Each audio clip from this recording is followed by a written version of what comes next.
Hi everyone, welcome to the lecture series on the partial differential equation.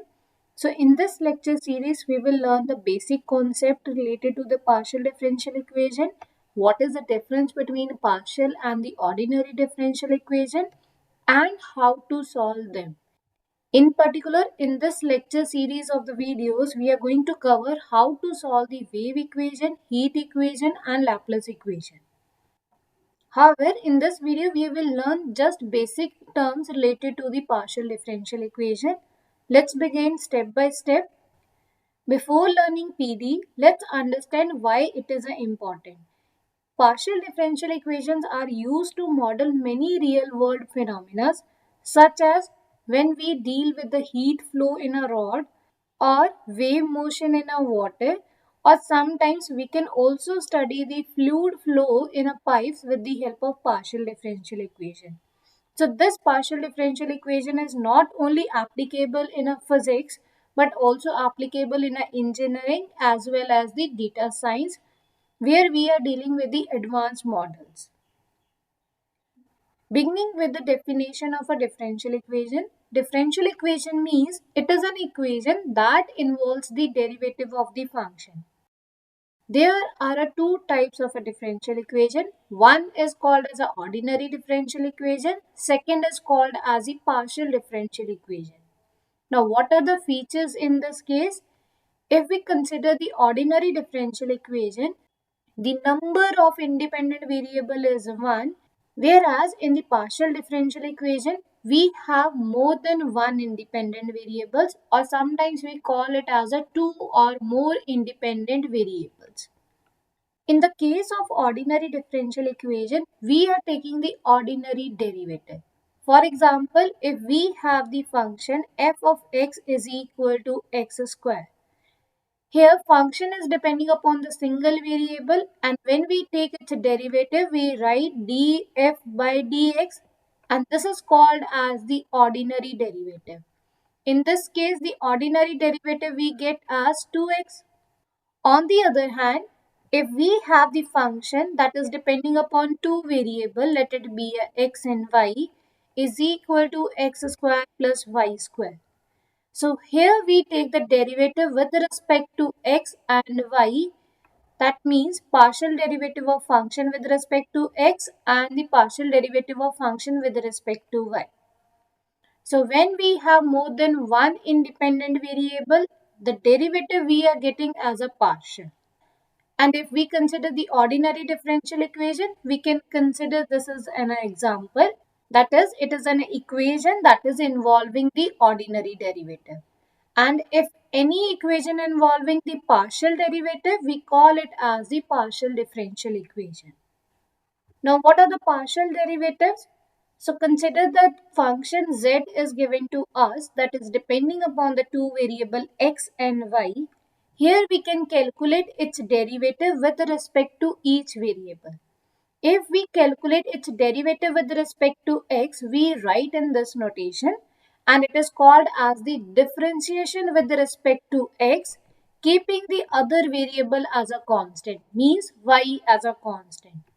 Like in the last case, we have considered the function x square plus y square. What is the partial derivative of z with respect to x? So here keep y as a constant, and constant derivative is a 0. On the other hand, derivative of x square is 2x.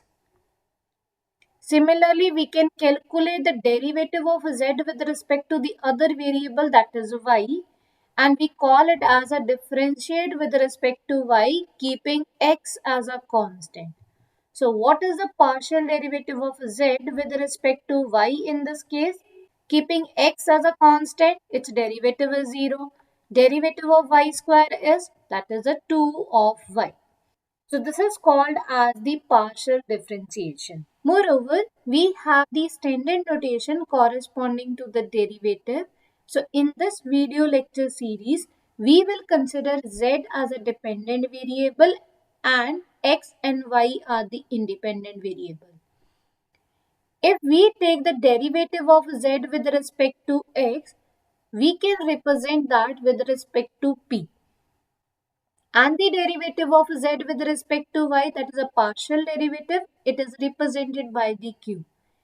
In fact, we are using the first order derivative, so we call them it as first order partial derivatives.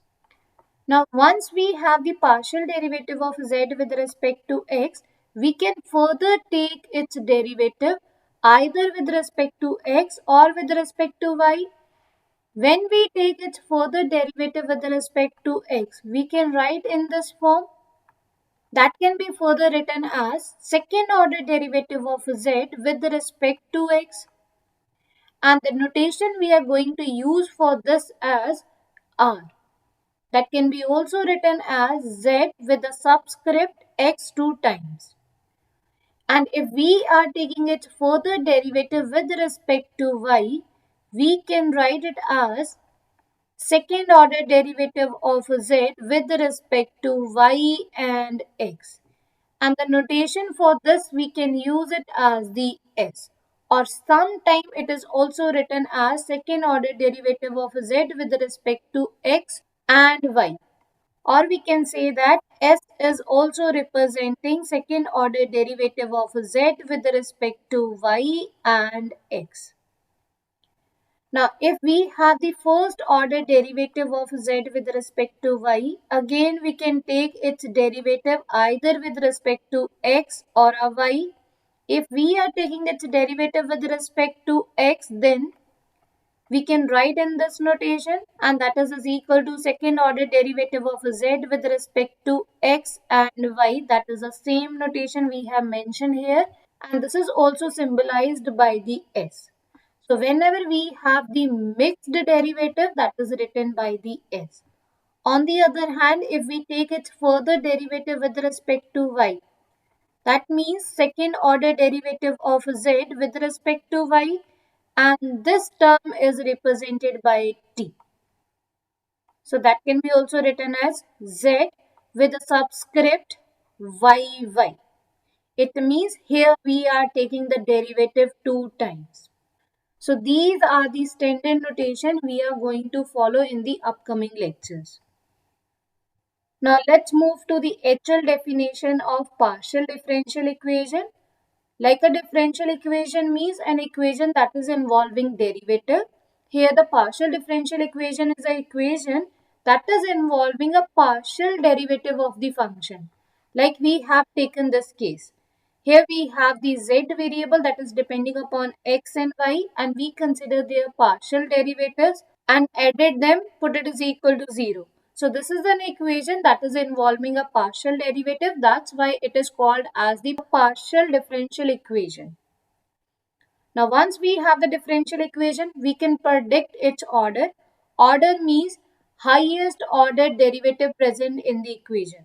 Like in the same case, maximum times we are taking the derivative is a 1, so its order is a 1.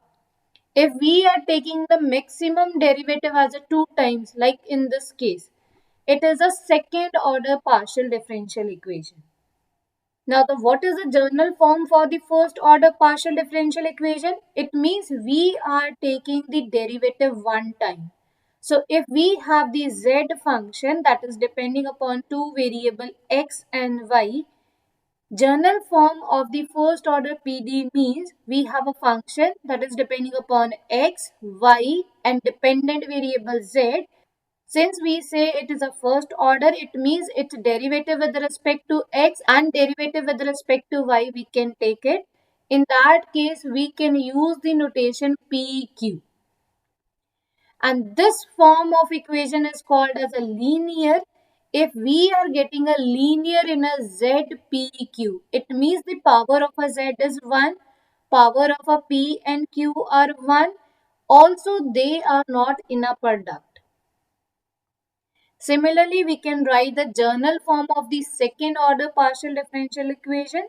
For that, we need to take the further derivative. It means these variables are already there.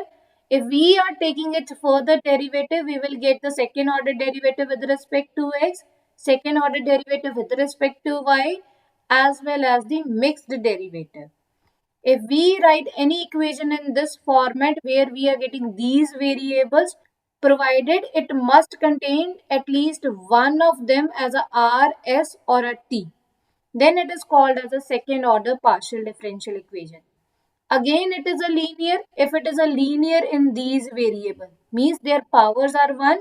Moreover, they are not in a multiplication. Let's take these examples. Here we need to identify what is the order, degree, whether the partial differential equation are linear or are not. In the first case, we have the highest time derivative as a 2. This is representing the second order derivative of a u with respect to x. Whereas this represents the second order derivative of u with respect to y. So maximum times we are taking the derivative here is a 2. So order of this PD is equal to 2. Now think about the degree. Degree means the power of the highest order derivative. So both contain the power 1. So degree in this case is equal to 1.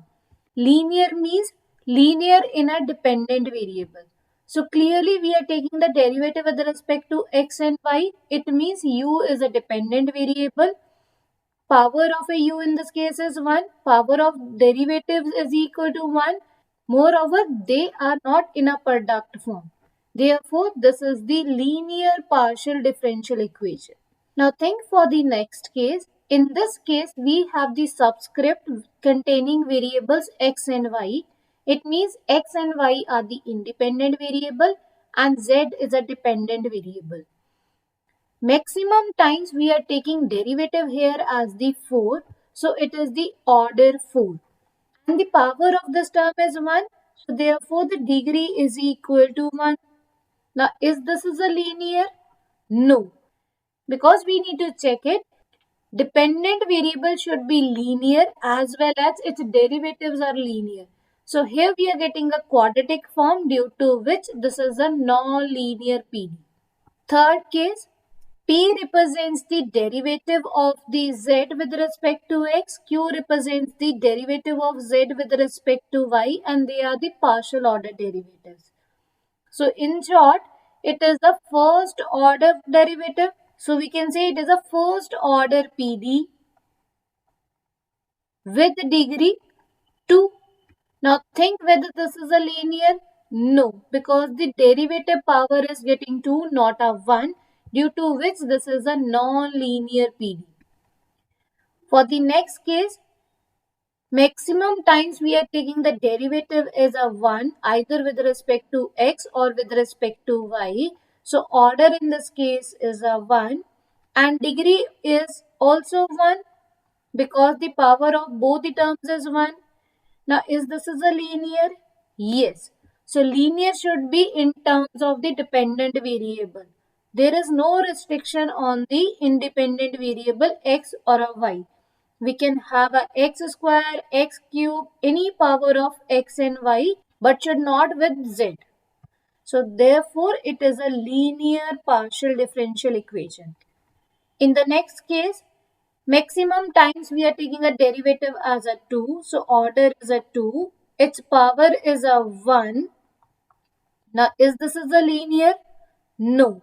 The reason is although we are getting a power as a 1 here, but here dependent variable is a multiplied with its derivative, due to which this is a non-linear PD. Now once we have the partial differential equation, we can solve it. We will get a solution. Now what is the solution? We will get a function that is going to satisfy the partial differential equation. In general, it is depending upon the three variable x and y as an independent variable and z is a dependent variable. We will get a function that is equal to some constant c. Whatever the solution we are getting in this case, it is representing a surface in a 3-dimension. So in the next video, we are going to learn the formation of the PD and then we will figure out how to solve the partial differential equation in the upcoming lectures.